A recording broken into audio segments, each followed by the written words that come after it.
What's up guys, I'm Samuel Smiley and welcome back to my channel.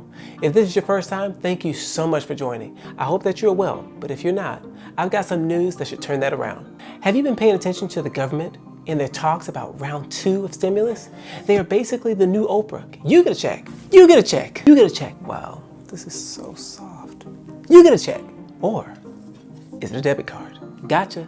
All this talk of new money just makes me want to sing.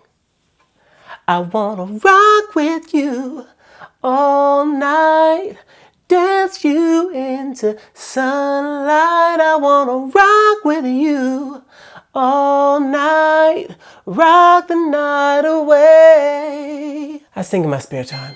Is there a round 2 of stimulus coming our way? It seems very likely. So it appears when it came to the $1,200 stimulus check that we were sent, the government basically said, you know what? That wasn't enough money. Of course, I believe they're right, don't you? Sure. Would I like more money? Yeah, why not? Send it on over, government. Send it on over. I'll call you Uncle Sam. And this is where someone comes in and says, but what would our forefathers think? And someone else goes, and what about the national debt? Too late. It's already done. That ship has sailed and landed in Jersey Shore because this is the situation. Smash that like button if you're having fun. Let's talk about the second wave of stimulus money right now.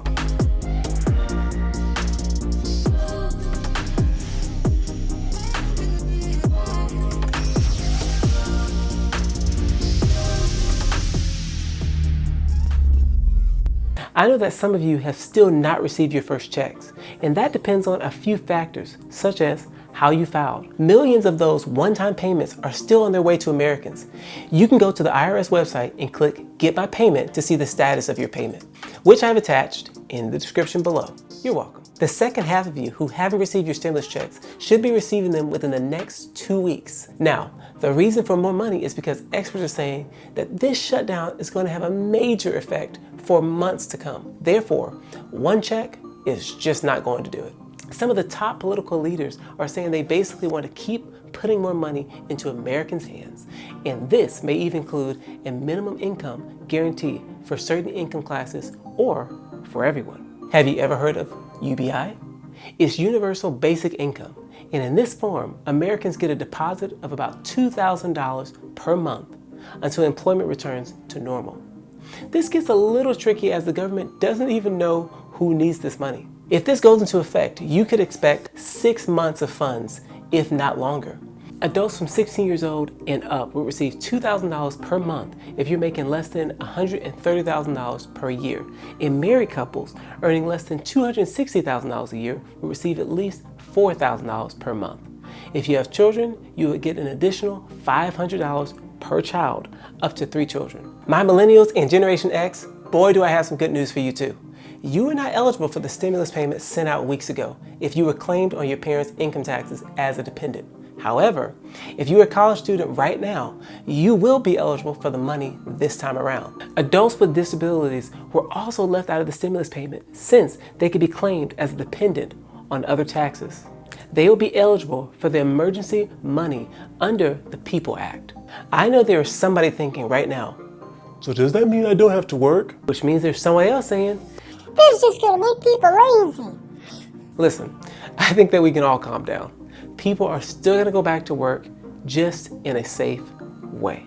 Unfortunately, some payments may take longer to reach individuals who don't have bank accounts, addresses that are on file, or direct deposit information with the IRS.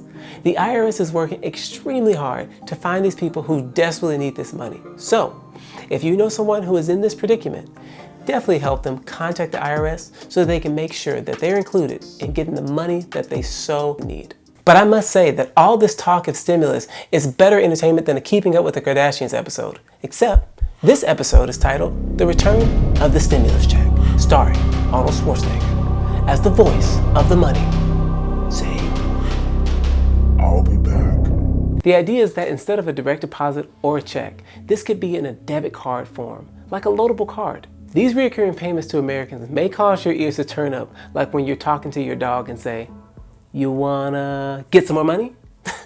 Gotcha. Remember that this is just a proposal right now, so it is more than likely that a one-time follow-up payment is going to be what you're going to see in the short term, before we get on some type of plan where there's a reoccurring debit card payment. A really good thing is that the monthly cash payments would not count as income. You can still apply for income-based federal or state assistance programs, such as assistance with purchasing food. Guys, there's something else that may impact all of us. It's called the CARES Act, which implements a temporary payroll tax cut for employers. This is also being tossed around as an idea to give workers the same perks. So, this is something that could come up again in the next round of legislation. I'm not too sure about this one, typically because this is shared between workers and employers. So basically, you and your employer pay the exact same payroll taxes, with each paying 6.2% towards Social Security and 1.54% towards Medicare. It's just my opinion, but that group needs us more now than ever. So keep this in mind if you hear about this proposition.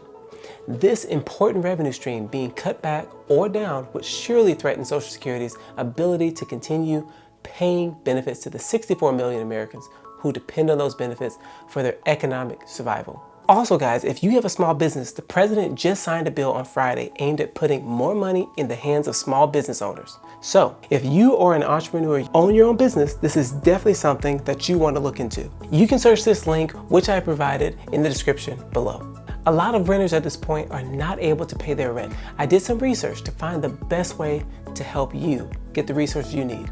If you or someone you know finds themselves in this predicament, please check out this link that I found for you, rentassistance.us. Now, as some of you may know, we are under a 120-day eviction moratorium. Ooh, that sounds creepy. Moratorium. With this, your landlords may not charge you late fees, penalties, or other charges for paying your rent late. It's important to note that the eviction moratorium does not relieve you or your obligation to pay your rent. It merely forbids your landlord from evicting you during that period for late payments. Keep in mind of all the people who may have rental payment issues and the long line that may await at sites like these or state-by-state government sites. Please don't hesitate if you're in this situation and be patient. So while this may be the case right now, part of the new phase of packaging is also something they're trying to include called the Rent and Mortgage Cancellation Act. In this act, the U.S. House will be calling for a nationwide cancellation of rent and mortgage payments until the virus outbreak has ended. Landlord and mortgage holders will receive the rent and mortgage payments from a fund set up by the federal government. The Rent and Mortgage Cancellation Act bill includes no accumulation of debt for renters or homeowners. Payments would be suspended for a person's primary residence only, and no negative impact on their credit rating or rental history. And guys, according to this bill, the cancellation of rent or mortgage payments would be retroactive to March 13, meaning those who paid their rent or mortgage in April would be reimbursed. What you talking about, government? The Department of Housing and Urban Development would pay landlords and mortgage lenders for the rent and mortgage payments. Landlords and lenders would have to agree to a number of fair and inclusive lending terms for a period of 5 years, including yearly reporting of detailed lending data delineated by race, ethnicity, zip code, age, credit score, interest rates, and other loan pricing features. Lenders submitting yearly detailed data on their office locations, outreach practices, and their referral systems. So, if you are a landlord or lender and take part of this program, be careful. The federal government can seek to recoup the funding if any of these codes are violated. You better be careful. Just saying. That's it for today, guys. If you stayed all the way to the end, you're gonna get $1,000 in the mail. Just wait for it. Thank you so much for watching. I hope that you enjoyed this video, and be sure to hit the like button and share it with a friend. Comment down below and subscribe, and let's be friends. Add me on Instagram where I'll be posting daily. I love you guys. Onward, upward, and out.